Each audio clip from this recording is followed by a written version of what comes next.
Hey, what's up, you guys? We're going to be playing Gengar today. Now, for the emblem page, we got 7 black, 6 green, and 2 white. For the held items, we got choice specs, special attack specs, and slick spoon, and we got eject button going on. Now, we're going to be using more difficult Gengar build. We're also going bot lane this time. So we're not going lane Gengar, but we are going bot lane. We are stacking as well. Yeah, a lot of I'm not the best Gengar player out there. I don't really play Gengar all that often, but Gengar is probably one of the most fun Pokemon, just because you can snowball so hard, especially when there's squishy Pokemon on your enemy team, which luckily enough, we do have some squishy Pokemon on the enemy team that we can easily take snowball so much with. But anyways, here we're going to be using like I said, the more difficult Gengar Shadow Ball Dream Eater rather than the Poison Hex one, which is, I like that build too. It's a lot of fun, but if you can be good with the Shadow Ball Dream Eater build, then you are really good with Gengar. And I'm scared of you because a good Gengar player can easily take care of tanks and other very obnoxious Pokemon here. Unfortunately, with Sableye on there, right now the early game of Gengar isn't the best. Unfortunately, we get Doduo really weak, but we weren't able to do anything.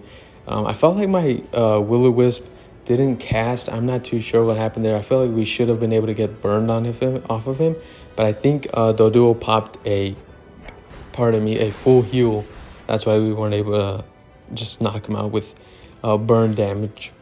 But yeah, as I was saying earlier, should you use Gengar in lane? No. Gengar is a center Pokemon. He thrives on getting to level 5 because once you get to level 5, that's when you get the choice of Hex, or I think it's Hex and or Dream Eater, which is where Gengar shines. So yeah, lane Gengar, if you're really good with him, then you could you can get away with using Gengar in any of the lanes.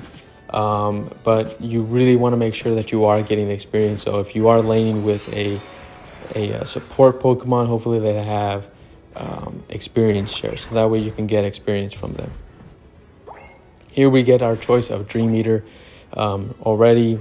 So unfortunately, our Mew left me alone, but we can start doing a bit more damage. I give the assist to Mew, and I'm a bit more confident now that we have Dream Eater.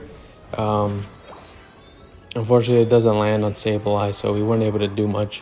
We would have been able to knock him out, but we didn't get anything there. We get our first stack with him, with Gengar, and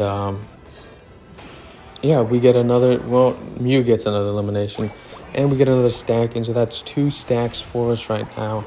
Here I'm going to go get 1 point so I can stack easily. I use my eject button, which may cost me some, but I use my eject button. Here I'm going to use my Dream Eater to go away from Trevenant. That's a good way to use Trevenant, Gengar's little teleporting Dream Eater thing that he does. And we do get Shadow Ball at level 7, so we do all right. We do get level 7 before bottom Regis, before any of the Regis spawn. So it's not the worst lane Gengar gameplay out there. We haven't done anything crazy yet. I know that someone's there, so I casted my Shadow Ball towards it because I'm not gonna check that bush just to get knocked out. Here I miss. I think I miss. No, I don't miss. But I missed my Shadow Ball, which would have maybe caused Dodrio to get knocked out.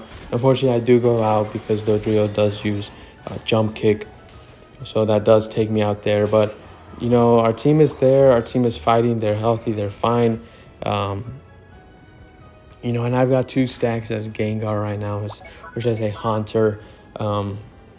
So we're not doing the worst. We're not doing bad. We're not doing we're not doing exceptionally good or bad at anything. Here I was greedy and I thought, hey, maybe I can get a stack in, but I should have not done that, because if I would have just waited and maybe gone down to my team, I would have been able to actually get a stack, because they all managed to get the basement Reggie, which is very good for our team, because it gives us team-wide experience, it gives us a shield. I unfortunately don't get some of that team-wide experience because I was knocked out during that. But we finally do get to Gengar at 5:30-ish, around there. We do get Gengar, and I want to stack. Like I said, Gengar stacking can be doing really good. Here, I do pop my Unite move, and I'm not the greatest with, as you saw there, I'm not the greatest with Gengar's Unite. I do get 2 eliminations, which is pretty good, and unfortunately, I do have to give it to the Lapras to stack, and I get a 3rd one right there, so boom. I'm a pretty good Gengar player, what can I say? I like to do Gengar stuff sometimes. Hey, give me another one right there. 4 knockouts. They were all pretty weak, but I take it. As someone who doesn't play Gengar all that often, to get a Quadra is more than awesome for me. It's way better. I think I have 2 stacks in right now still, so when it comes to stacks, I wish I could have gotten more stacks, but sometimes you can't get them, and I'm not going to try to force them or throw the match by going too deep into scoring.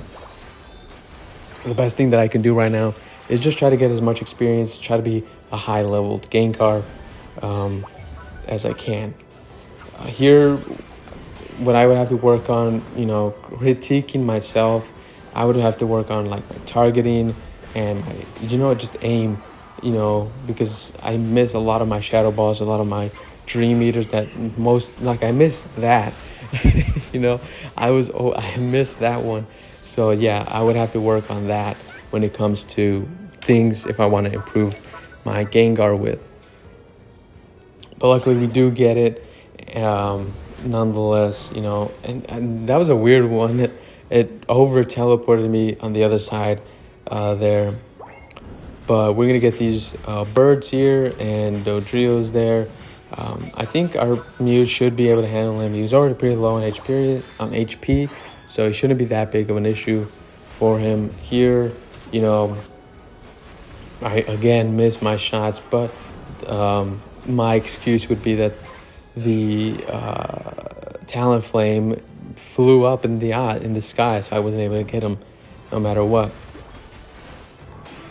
Here we get the Dodrio, and unfortunately, another thing that I have to learn is how and when to use my Dream Eater, to respawn right there and attack them, when I should do it, when I shouldn't do it, because I'm just a monkey. I have monkey brain when it comes to that stuff. I see the button and I gotta push it. But anyways, guys, real quick, just because we are knocked out, I want to say thank you guys for all the support you guys have been giving me so far. Is there any Pokemon that you guys would like to see added to Pokemon Unite? What Pokemon would you like to see? Or which Pokemon did you guys want to see a gameplay of next? I'd sure tell me down in the comments, down below. Make sure to hit the like if you like these videos that I do, because I enjoy making them for you guys. But anyways, back to the gameplay. So we saw Talonflame use its Unite, which is kind of good for us because now we know that Talonflame doesn't actually have its Unite for Rayquaza. Here, I'm kind of staying back because I shouldn't honestly be in the front lines. Dodrio does just spawn in front of us, so we have to knock him out. Here I get 2 eliminations, which is pretty good. And again, I suck with Gengar's Unite move. Ended up not doing much with it. So there's that. We do end up getting the Talonflame, which is nice. And I think we do end up getting this. I hope. Yeah, we end up getting him. I ended up getting this. So, I'm a pretty good Gengar player. What can I say? And the enemy team does end up surrender voting. So let's go ahead and look at the damage. And I'm going to tell you guys already, it's not the craziest amounts of damage that you guys have seen. Probably other Gengars, like Chris Heroes, has probably done way more damage than I have on Gengar. But it's, it's okay. I think let's look at the damage that I do. I got to give a like to everyone on my team because they played it really good. We did 49,000 damage. So anyways, guys, I'll catch you guys on the next video. Peace out, guys.